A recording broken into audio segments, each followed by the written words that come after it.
చింత చిగురు సీజన్‌లోనే కదా మనం చింత చిగురుకి రెసిపీ చేయొచ్చు. చికెన్ చింత చిగురు ఒక్కసారి ట్రై చేయండి. చాలా బావుండిద్దండి రెసిపీ. చేయడం కూడా చాలా ఈజీనే.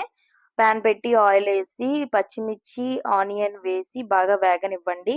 దీన్ని స్టార్టర్స్‌లా కానీ, సైడ్ డిష్ కింద వైట్ రైస్‌లో కూడా తినొచ్చు. చాలా బావుండిద్ది. ఒక్కసారి ట్రై చేయండి.